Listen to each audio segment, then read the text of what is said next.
la candidature du président est dans l'illégalité. Mais moi, je suis juriste, je reste sur les faits, j'analyse la loi aveuglement et froidement, et je me rends effectivement compte que là, il y a véritablement un problème. Okay. Et je crois que tel Onana Léon mérite d'être magnifié, ces messieurs. C'est parce qu'il suscite l'attention. Et vous allez voir, je suis certain que c'est vrai, il va subir les affres de la discipline. Il peut bien le rappeler. Oui, Jean-Pierre l'a dit. Mais c'est un monsieur qui mérite d'être célébré. Parce que son courage. Mais bien sûr, vous allez voir que d'ici peu, il y a quelque chose qui va bouger, les lignes vont bouger au sein du RDPC. Voilà, Serge Gauthier Onanina, vous êtes de ceux qui pensent que le RDPC a du mal à appliquer ses propres textes. Oui, je l'ai dit déjà dans une analyse que j'ai faite le jour de l'anniversaire. Il y a un ensemble d'éléments également qui y contribuent. On peut s'adosser sur 3 éléments fondamentaux. Premièrement, la réunion du 3 novembre 2016. Dans les résolutions de la réunion, chacune des résolutions a cette expression jusqu'au prochain congrès. Voilà. Ça veut dire que si on sait de façon logique et analytique qu'un congrès c'est tous les 5 ans, ça veut dire que il y a 5 ans, après 2016, on aurait tenu un congrès. C'est clair. C'est le français. On n'a pas dit on a dit jusqu'au prochain congrès. Ça veut dire qu'on a fixé une borne. On n'a pas étendu la borne de façon indéfinie. Maintenant, mais 2016, c'était pas le congrès. Hein. Oui, mais c'était une décision du bureau politique qui évoquait les raisons. Et il est important de s'appuyer sur les raisons de la prorogation. Oui. Parce qu'on parle de prorogation, on ne donne pas les raisons. Moi, j'ai insisté. Je me suis arrêté sur les raisons. Ils ont précisé jusqu'au prochain congrès, de 2016 au prochain congrès, légalement, ça devrait être, puisque c'était une réunion spéciale, on peut considérer qu'il justifiait, ça devrait être 2021. Maintenant, quelles sont les raisons? Le palais de congrès était en chantier, il n'est plus en chantier. Et si même il était en chantier, il y a le palais, le stade Omnisport, le complexe Olembe, il y a le complexe multisport, il y a tellement d'endroits pour faire les congrès aujourd'hui. Donc c'était un prétexte à l'époque, il n'est plus pertinent. Autre argument, Boko Haram nous avait vidé économiquement. Nous étions peut-être à un budget de 5 000 milliards. Le congrès doit absolument se tenir à Yaoundé. Il y a des PC. Non, le premier a commencé à Bamenda, non. Voilà. Donc c'est pas évoquait. Oui, parce qu'il a donné le palais de congrès était en chantier. Voilà, donc il aurait même pu se tenir ailleurs. Attends, c'est pas une seule raison, hein. Ce sont les raisons que c'est les raisons du bureau politique. Je suis en train de dire. Il y a au moins une dizaine, hein. Non, ça n'entend pas dire. Ça n'entend pas dire. C'est moi qui ai la parole avec vos permissions. Ok, allez-y, Serge Gauthier. Ensuite, il y avait eu le drame, la catastrophe ferroviaire des ECA. Nous étions en 2016 et puis la réunion, la catastrophe s'est tenue en octobre, la réunion a eu en novembre. C'était normal. Il y avait la CAN que nous organisions. Il n'y a plus cette pression. Logiquement, il n'y a plus cette pression. Il y a les raisons sous-régionales que M. Lambda ne va pas comprendre. C'est deux raisons. C'est une raison quand même est plus valable. Non, elles ne sont plus valables puisque notre santé économique, sur le plan économique, nous sommes la locomotive de l'Afrique centrale et nous n'avons pas ces problèmes, les problèmes que les autres ont. Donc cet argument n'est pas pertinent. C'est pour ça que je n'ai même pas eu besoin de le noter. Le deuxième aspect, c'est que nous sortons d'un anniversaire du RDPC qui a eu lieu il y a 2 jours. La thématique de l'anniversaire a des mots forts qui sont importants. Tenons-nous près derrière le président Paul Biya à relever les défis de la victoire nette. Là-bas, il n'y a pas de problème, mais transparente. C'est quoi la transparence? La transparence doit être d'abord interne. Ensuite, le deuxième mot, sans bavure. C'est quoi ne pas faire des bavures? C'est respecter la loi. Vous voulez nous ramener le discours de la doyenne d'âge? Oui, et même le parti, les militants de RDPC, hein? Et même le parti se définit comme un parti de la rigueur et de la moralisation. Comment je peux être rigoureux en ne pas respectant mes propres textes? Comment je peux moraliser les gens lorsque je piétine mes propres textes? Comment je peux dire que je suis un parti démocratique parce que j'ai dénoncé, parce que j'ai mis en œuvre un dysfonctionnement, mes camarades commencent à me traiter de paria? Hein? C'est un problème. Le doyen a dit quelque chose tout à l'heure que ce n'était pas un camarade sérieux. Moi je dis, c'est même la démonstration que le RDPC lui-même n'est pas sérieux de recruter un camarade qui n'est pas sérieux et de le laisser là, de venir découvrir son insérieux le jour où il est élu. Hein? Il est élu et de venir découvrir son insérieux le jour où il commence à mettre à nu les dysfonctionnements. Vous voyez le danger d'une organisation? Vous ne devenez pas sérieux le jour où vous mettez à nu tout ce qui met à mal l'organisation. Si le RDPC prétend être un parti, de promouvoir un certain nombre de valeurs, il doit commencer. Le congrès est nécessaire. Il y a 30 membres du bureau politique, statutaires, élus et nommés. Ils n'atteignent même plus la moitié aujourd'hui. Il faut renouveler les organes du parti, les rajeunir. Il y a le comité central auquel lui, le doyen, appartient, doit avoir un maxi de 350 membres. Combien sont morts décédés entre 2011 aujourd'hui 14 ans? On n'est pas sûr qu'ils atteignent encore même 200 ou ils sont 200. Donc c'est important. Et même, je cite Jeune Afrique du 14 novembre 2011 avait fait une analyse sur le congrès 2011. Les caciques du régime avaient refusé le congrès et le président était allé à leur rencontre. Et c'est la même logique qui est entretenue aujourd'hui, Serge Alain. C'est la même logique. Sauf que pourquoi un congrès est important? Il y a la solennité, il y a la crédibilité. Les institutions, les chancelleries étrangères se plaignent de la longévité. Et pour être crédible, il faut qu'auprès des représentations diplomatiques de l'opinion internationale, un certain nombre, le processus soit respecté pour qu'on se dise, ben, au-delà de toutes les critiques qu'on peut faire à ce parti, à ce monsieur, et ainsi de suite, il a quand même respecté la légalité de son propre appareil. Or, ce n'est pas le cas. C'est une solution également, le congrès, pour un peu taire les guerres de clans.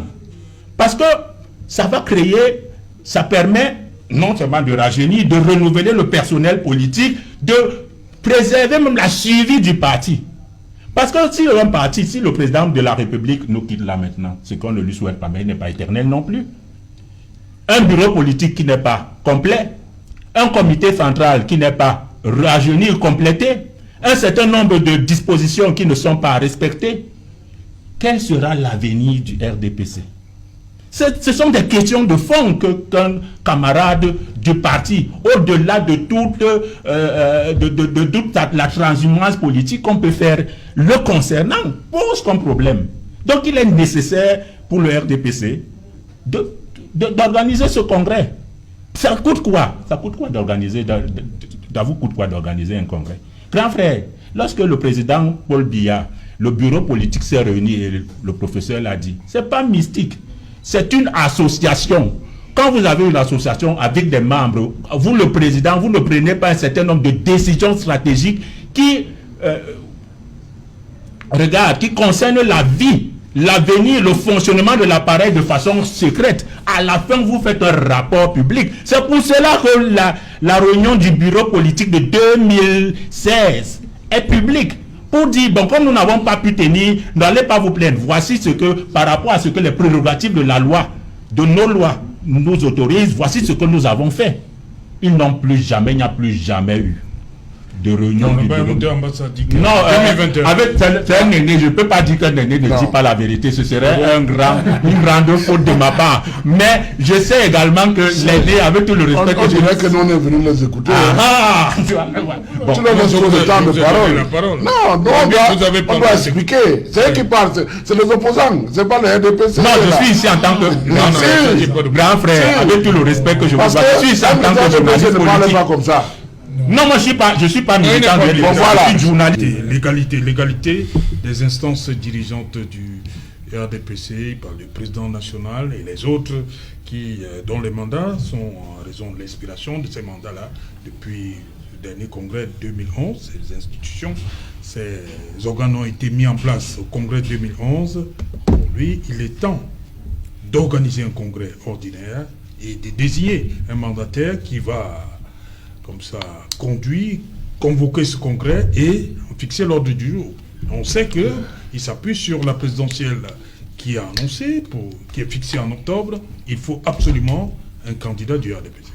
Il pense également que si ça coule des choses, c'est-à-dire que le président Biya est présenté sans congrès, il risque d'avoir des contestations.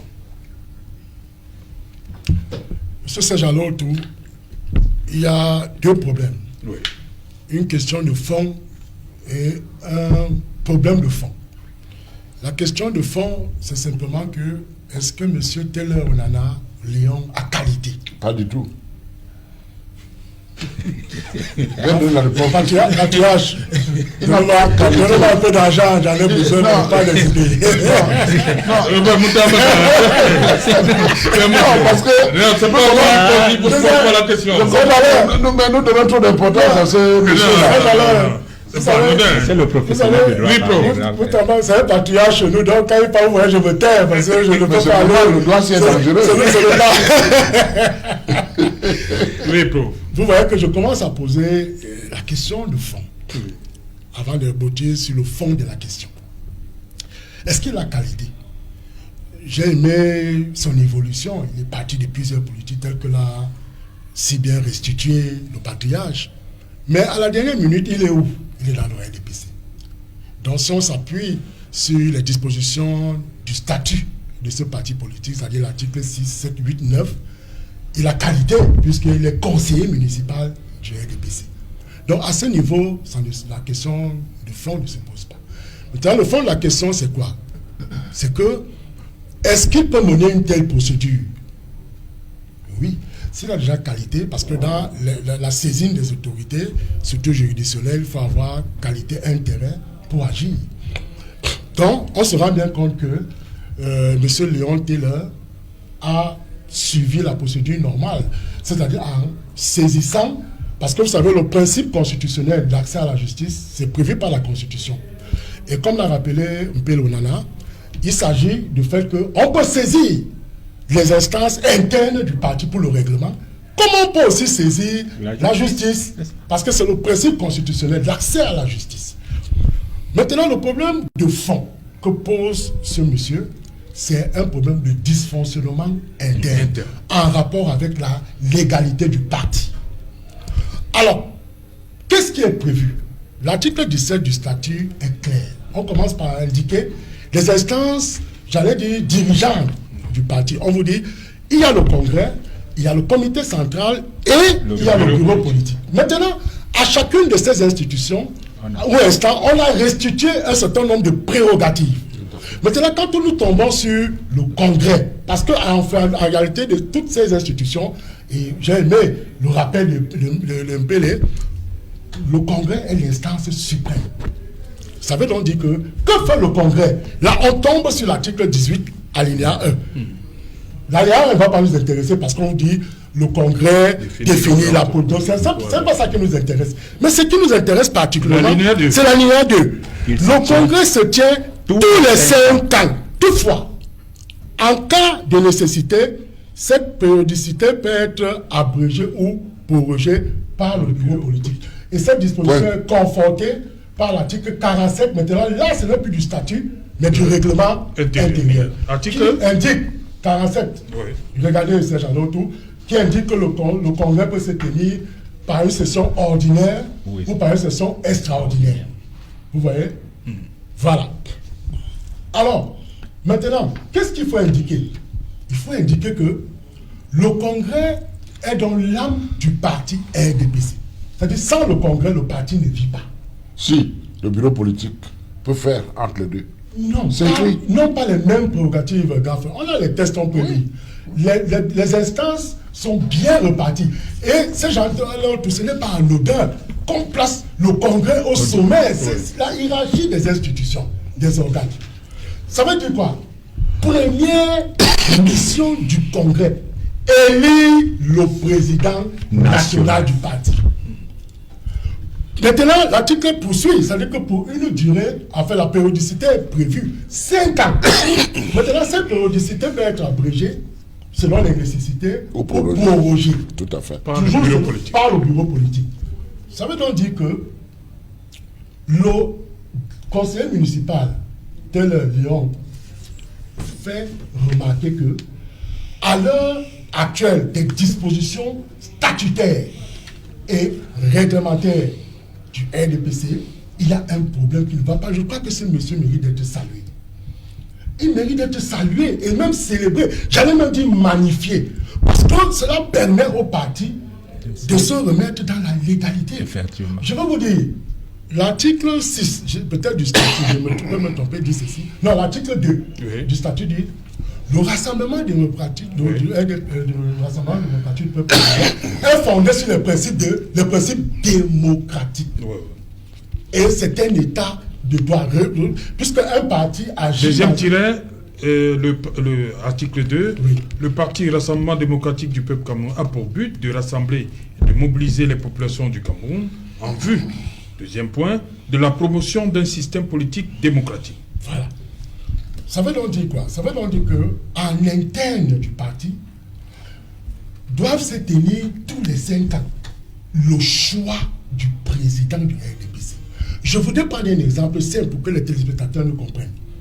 Le président Paul Biya a été élu en 2018. Vous savez qu'il a tweeté le 13 juin 2018. Il a tweeté sa candidature. Ça veut dire que si on répondu favorablement aux appels. Si nous respectons les textes, ça dit qu'il n'est pas passé par le Congrès qui doit les lire. Non. Il a tweeté. Non, mais vous allez réagir au patriarche. Non, attends, c'est l'article 27, le président de la nation du parti, c'est le candidat du parti à l'élection présidentielle. Il n'a pas besoin d'être investi. Il n'a pas besoin. Le test est clair, grand frère. Il doit avoir toujours la légitimité du parti après chaque 5 ans. Je vais vous prendre un exemple. Pourquoi le grand frère veut me dire? Mais les mêmes textes disent que s'il n'y a pas congrès, le bureau politique peut prolonger ou abroger. Tant qu'il n'y a pas légitimité au sein du Congrès, le président est dans l'illégalité. C'est ce que le texte l'avait dit tous les 5 ans. Je prends un exemple. 2018, il a été élu président de la République. Si nous respectons les tests du parti, c'est-à-dire 5 ans plus tard, cela veut dire qu'en 2023, il devait également être élu au sein d'un congrès. Et ça conforte dans l'idée de ce que le président national est le candidat naturel du RDPC parce qu'il bénéficie de la légitimité du parti du fait du congrès. Quand vous lisez la plainte de Léon Taylor, Onana, assignation en urgence.